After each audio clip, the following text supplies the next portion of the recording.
중요한 건 이제 요즘 자극적으로 나오지 않습니까? 1.8억, 2억이면 10억짜리 집을 산다 이렇게. 나머지 50%를 국가가 책임진다? 그러면 3억에 대한 이자만 부담하니까 살 수가 있다는 생각이 들잖아요. 얼핏. 어떻게 보면 다 획기적으로 느끼실 거예요. 사람들이 어떤 생각을 해요? 내가 살 집을 마련하는 게 아니라 1억 갖고 5억짜리 집을 샀는데 얘가 7억이 되면 수익률이 200%죠? 이거 생각하고 지금 또 투기판 벌릴 수 있잖아요. 나쁜 정책입니다 이거. 국가 돈 누구 돈이에요 여러분?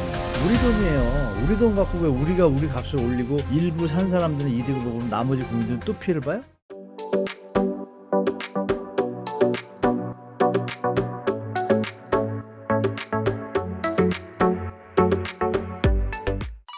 안녕하세요. 한문도 교수님. 간단하게 자기소개 부탁드립니다. 네, 안녕하세요 여러분. 저는 여러분이 방송에서 저 좀 뵀을 거고 대학에서 강의를 하고 있고요. 현업에서 한 젊을 때 30세부터 한 45세까지 15년 현업에서 좀 근무를 했습니다. 그래서 지금은 강의와 방송 출연을 주로 하고 있고 가끔 책을 좀 쓰고 있습니다. 1억 8천으로 10억 아파트를 사게 된다는 지분형 주택담보대출의 설계가 끝났다는 기사가 있는데 이게 어떤 내용인가요?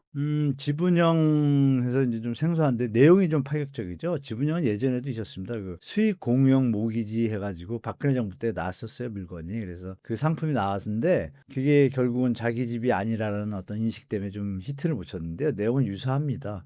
1억짜리 집으로 얘기를 하겠습니다. 1억짜리 집인데 내가 1,000만 원밖에 없으면 집 사기 힘들잖아요. 물론 대출이 90%가 되면 살 수 있습니다. 근데 그게 아시는 바와 같이 전 세계 패턴이 소득을 범위를 넘어서는 무리한 대출은 결국 경제와 가계에 문제가 생긴다 그래서 소득 수준의 대출만 허용하자는 게 전 세계 트렌드로 바뀌었죠. 그러니까 그럼 한 5, 6천밖에 대출이 안 되면 모자르니까 못 사잖아요. 그 모자르니까 못 사는 그 부분을 국가가 돈을 대신 내는 겁니다. 그러면 우리가 주식회사도 주식이 100개 있으면 내가 10개 있으면 10%를 갖고 있는 거고 90%는 내 집인 것 같지만 대출 받으면 지분은 저쪽에 있잖아요. 그래서 그 지분입니다. 주식회사 지분처럼 집을 지분 형태로 나눈다는 개념을 출발해서 중요한 건 이제 요즘 자극적으로 나오지 않습니까? 1.8억, 2억이면 10억짜리 집을 산다 이렇게. 내가 2억밖에 없는데 2억을 갖고 집을 못 사죠. 대출을 무리하게 받아서 살 수 있는데 이자 부담은 못 견디잖아요. 그러니까 나머지 50%를 국가가 책임진다? 그러면 3억에 대한 이자만 부담하니까 살 수가 있다는 생각이 들잖아요, 얼핏. 그러니까 어떻게 보면 다 획기적으로 느끼실 거예요. 그러면 여러분이 상식적으로 생각하시는 건 딱 한 가지입니다. 이게 누굴 위한 정책일까요? 진정으로 이 청년들을 위한 정책일까요? 그러면 그 예산이 전 국민한테 100% 지급할 예산이 있나요? 없습니다. 그래서 시범으로 하는 겁니다. 지금 일부. 이 시범이 어떤 효과가 있냐. 시범으로 하면 서로 살려고 할 거 아니에요. 몇 개 안 되니까. 그러니까 어떤 효과가 나요? 집값이 오르겠구나라는 착각을 일으킵니다. 이 시장에. 그래서 그러면 결과적으로 볼 때 다 혜택이 안 되면 나머지 분들은 어떻게 사게 될까요? 집값이. 5억짜리 집이 있다고 가정할게요. 그럼 1억만 있으면 집을 살 수 있잖아요. 그럼 이게 이 사람들이 어떤 생각을 해요? 내가 살 집을 마련하는 게 아니라 1억 갖고 5억짜리 집을 샀는데 얘가 7억이 되면 수익률이 200%죠? 이거 생각하고 지금 또 투기판 벌릴 수 있잖아요. 나쁜 정책입니다, 이거. 왜? 정상적으로 소득 수준의 전 세계가 글로벌 금융위기를 겪으면서 소득 수준을 넘어서는 대출하지 말라고 하니 국가가 돈을 들어가잖아요. 그래서 국가 돈 누구 돈이에요, 여러분? 우리 돈이에요. 우리 돈 갖고 왜 우리가 우리 값을 올리고 일부 산 사람들은 이득을 보고 나머지 국민들은 또 피해를 봐요? 국가는 세금은 또 더 받아 먹으려고. 5억짜리가 10억 되면 세금 더 받아 먹잖아요. 이런 기득권, 카르텔, 모피아, 기재부 이 세력들이 만든 프로그램을 저는 생각해요. 냉정히 보면. 물론 시장주의자들은 박수 치겠죠. 집값 이제 오를 거야 이러면 당연히 오르죠. 근데 왜 이런 정책을 합니까? 대한민국 부동산은 이런 쓰레기 정책들이 대한민국 부동산을 이렇게 만든 겁니다. 우리 청년들이 우리 옹달 독자분들은 이 얘기하면 분명히 또 안티하고 이상한 논리 붙일 거예요. 제 말이 맞다는 걸 다 아실 겁니다. 이런 거 하지 말고 집 많이 지어서 싸게 분양해 주면 되잖아요. 청년들한테. 왜 이런 짓거리 합니까? 저는 그래서 이번 금융당국의 이 정책이 마치 서민을 위하는 것 같지만 뒤로 끝까지 청년들의 노동 가치를 핏바라 먹으려는 아주 악질적인 정책이라고 말씀드리겠습니다. 얼핏 보면 상당히 좋은 상품 같습니다. 그렇죠, 여러분? 근데 천일의 칠면조라고 들어보셨죠? 천일 동안 이렇게 먹이를 줘요. 천일째 어떻게 해요? 잡아먹잖아요. 이거 도와주는 것 같죠? 아닙니다. 이 도와주는 것 같지만 나중에 5억짜리 집이 펌핑이 돼서 5억짜리를 갖다 10억에 올라가는 수준에까지 따라서 산 사람들이 있을 때 나중에 내가 이거 팔고 나왔을 때 집값이 이거 없었으면 10억이 안 될 게 10억이 돼 있잖아요. 그러니까 이득은 조금밖에 더 못 보고 손해볼 것도 제로 게임인데 결론은 뭐예요? 가격만 올라가서 내가 손해보게 됩니다. 이게 아주 교묘한 금융 산업자본주의 프로그램이니까 속으시면 안 됩니다. 현재 조기 대선 전까지 부동산 시장이 관망세로 이루어지고 있다고 하는데요. 현재 부동산 시장은 조용한가요? 현재 부동산 시장을 어떻게 보시나요? 부동산 시장이 우리가 2022년도에 벌써 3 년이 됐습니다. 2022년도에 주택 가격이 폭락을 하고 나서 정부 정책으로 이제 회복을 했지만 지방하고 수도권은 조정이 된 상태예요, 아직도. 그리고 서울은 일부 강남 3 구하고 마영성 필두에 한 8 개구 정도가 좀 강세를 보이고 또 일부 단지들은 신고가도 나오고 했죠. 그 조용한 상태라고 볼 수 없는 것이 원래 이 토지거래 허가 제도 때문에 요번에 폭발했잖아요. 그거 상관없이 2023년도, 4년도 작년 2 해하고 올해를 비교해서 말씀드리면 2023년도에도 여러분들이 아시는 특례보금자리가 38조 6천억 그리고 나머지 해서 한 50조 가까이가 투입이 됐어요. 그리고 2024년도에도 신생아론이라는 이름으로 또 나오면서 그것도 한 55조, 60조 가까이 투입이 됐어요. 그래서 시장이 버텼죠. 그걸로. 왜냐하면 5년 초기 5년을 갖다가 저리로 이자가 저리로 적용되고 6년 차부터 변동금리로 이제 제대로 된 금리가 적용되니까 일단은 부담이 없거든요. 그래서 그분들이 그 제도가 연말에 큰 결산 마치고 나면 1월 말부터 이제 시작을 해요. 그래서 보통 1월 말부터 2, 3, 4, 5, 6, 7, 8, 9개월 정도 되면 그 예산과 얼추 소진되는 게 맞아요. 그래서 2023년도도 그랬고 4년도도 그랬고 8월, 9월에 다 꺾입니다. 그러니까 대출 떠받치지 않으면 지금 집값이 더 갈 수 없는 시장 상황인 거라는 걸 먼저 아셔야 되고. 근데 올해도 아니나 다를까 그게 이제 풀렸는데 아시는 바와 같이 계엄 사태 때문에 집값을 자꾸 정부 돈으로 하는 게 좀 문제가 있다라는 그 인식이 있으니까 요번에 홍보를 안 해요. 조용히 물밑에서 갑니다. 작년에 발표를 했는데 보통 1월 29일, 8일 이 정도에 발표하거든요. 그리고 온갖 언론에서 정책 자금 55조 투입 뭐 신혼부부 장기절이 막 이런 거 막 뜨는데 그게 없었어요. 분위기가 이러니까. 그럼에도 불구하고 집을 사려고 기다리던 분들은 그걸 기대하고 있을 거고 말씀드린 대로 2022년부터 2년도 하반기부터 안 좋았으니까 그때부터 집을 안 샀어 사람들이. 2년도, 3년도, 4년도, 3년 동안 집을 안 산 분들이 계실 거 아니에요. 그럼 이분들은 특례보금자리나 이거를 활용할까 말까 고민하다가 머물러 계시다가 또 올해 됐으니 올해 그럼 그동안에 또 돈을 조금이라도 모았겠죠. 뭐 1,000에서 뭐 5천 이라도 더 버셨을 거 아니에요. 돈을 모았잖아요. 그러니까 잠시 거래가 없던 게 조금 거래가 생기려고 하는 상태에서 정책 자금이 나왔으니까 그럼 이거의 수요는 3년도 4년도 똑같이 존재해요. 그럼 그 수준이 제가 전체적으로 보면은 한 서울은 평균으로 따지면 한 4,5천 6천 건 정도 갈 수 있는 수준이에요. 한 9개월 동안.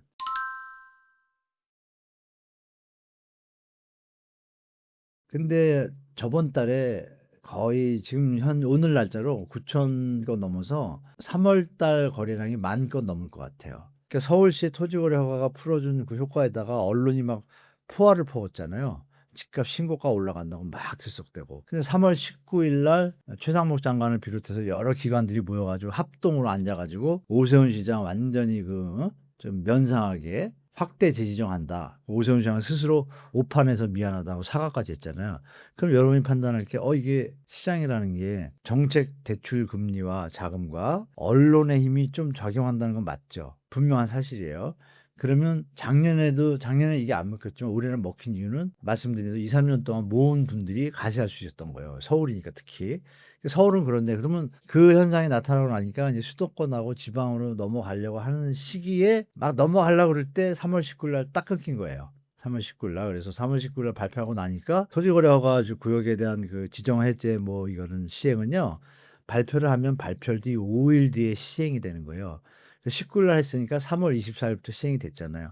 그러니까 지금 그림표 하나 그림 보시면 갑자기 이렇게 폭등하는 게 꺾이잖아요.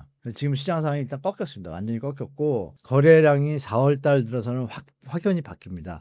언론들과 함께 이 토지거래 허가가 시너지 효과를 내면서 일단 붐이 일었던 거예요. 3월 달에. 그것이 4월 달 들어서 3월 19일 날 시작해서 24일에 시행이니까 그럼 그때부터 시장이 달라졌나를 봐야 되잖아요. 그러면 아까 말씀드린 대로 토지거래 허가라는 트리거가 없었어도 23년, 4년처럼 예산이 있으니까 정책자금 대출금리가 있으니까 정상적으로 해도 가는 상황이에요. 상승으로. 그리고 제가 말씀드렸던 게 그럼에도 불구하고 3년도, 4년도에 많이 샀기 때문에 올해는 효과가 좀 적을 수도 있다. 그래서 통상 매년 9월 전에 좀 꺾이는데 요번에는 7월에 꺾일 수도 있다라고 보고 있고 더 빠르면 6월에 꺾일 수도 있다고 얘기하고 있어요. 그 이유는 지금 이 조용한 시장 속에서 지금 4월 달 거래량을 딱 보니 펌핑된 게 뭐 몰렸잖아요. 몰렸다 할지라도 토지 거래가가 없어져도 토지 거래가격은 아시는 바와 같이 얼마 안 되잖아요. 전국 국토를 따지면 한 5% 10%도 안 돼요. 그럼 나머지 90%가 영향을 받을 일이 없잖아요. 근데 그거와 상관없이 그러면 토지 거래가가 없어졌어도 예전처럼 가야 되는데 이 배가 지금 꺾였어요. 이것 때문에 제가 좀 아까 말씀드린 올해는 예전보다 효과가 적을 거다라는 예측이 갑자기 생뚱맞은 토지 거래가로 인해서 좀 변동성이 있었는데 그러면 4월, 5월의 거래량이 상당히 중요한데 일단 4월은 제가 생각한 것보다 더 빨리 올 수 있다라는 더 빨리라는 개념이 뭐냐면 변곡점이 7월에 여러분들 얘기 많이 드셨잖아요. DSR. 이거 시행되는 거 알고 있고 사람들. 그러니까 사람들이 언제 사고 싶어요? 7월에 DSR이 시행되면 금리가 올라요. 그러면 5월, 6월에 살 거 아니에요. 지금 4월 다 거됐고 5월 두 달이 되게 중요합니다. 만약에 6월 달에 가서 사람들이 막 집에 올라갈 거라 생각하면 6월 말일까지 막 늘어나겠죠. 근데 그게 아니면 6월 중순 20일 정도면 꺾이겠죠. 이게 이제 앞으로의 시장을 예측할 수 있어요. 6월 20일, 15일 정도에 갑자기 패턴이 다운이 된다? 그러면 이미 살 사람은 다 산 거가 되겠죠? 그러면 뒤의 시장은 어떻게 될까요? 이거는 아주 반복되는 사이클입니다. 데자뷰 때문에 준비하셔서 그 안에 우리가 뉴스에서 많이 봤던 뭐 PF나 이런 문제들이 터지면 시장 분위기는 완전하게 터닝 포인트를 갈 수도 있다라고 좀 말씀드리겠습니다. 최근에 부동산 시장 침체의 상징인 마이너스 프리미엄이 서울까지 번졌는데요. 이러한 이례적인 일은 왜 발생했고 어떤 상황에서 벌어지는 걸까요? 뭐 일부 지역이라고 표현하셨는데요.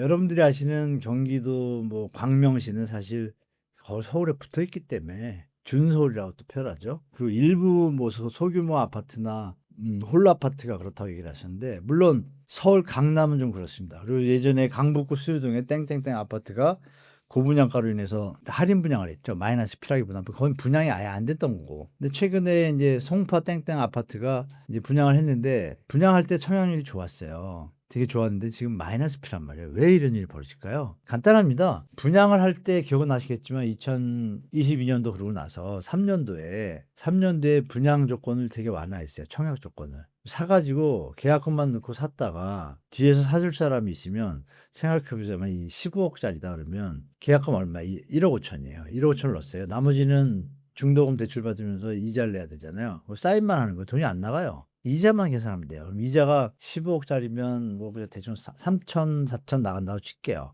집 다 지어질 때까지. 그럼 이 사람 입장에서는 1억 5천 계약을 하고 이자 한 3, 4천 나갔는데 1억만 올라도 돈이 번 거죠, 일단. 제도 자체를 팔 수 있게 해놨으니까. 전매를 할 수 있게. 그러니까 다들 그걸 노리고 강남 일대는 앞으로 계속 뜰 거라고 판단해서 이거 비싼 거 아니야라고 계약하신 분들이 계시겠죠. 그 사람 돈이 얼마 있어요? 1억 5천밖에 없는 거예요.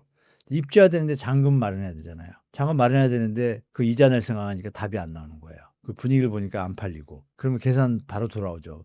1억 5천 투자했는데 3천 마이너스 났잖아요. 빨리 파는 게 낫죠. 근데 안 팔려요. 그러니까 이걸 사가지고 가면 더 힘들어지는 거고 안 사고 그럼 빨리 팔아야 되니까 더 깎아야 되는 거예요. 내가 샀던 것보다 조금 더 깎아서 빨리 빠져나오는 게 왜? 너무 비싸니까. 이자로 원금 다 날라게 생겼잖아요. 그러니까 마이너스 피가 나오는 거고 비싸다는 얘기죠. 실수요자가 산 게 아니라는 얘기예요. 그게 이제 일부 강남 일대에도 한두 개 현장이 있는데 여러분이 아시는 유명한 그 광명이 한때 광명이 든다고 난리가 났었습니다. 그 막 2,000세대, 3,000세대, 4,000세대 대단지 최신형 아파트로 2, 3년 전에 분양 많이 했어요. 그때 난리 났습니다. 막 100대 1, 60대 1 다 이랬어요. 그럼 제가 지금 설명드린 대로 이런 걸 노린 분들이 꽤 계세요. 자, 근데 그 분양가가 보통 12억, 뭐 13억 이랬거든요.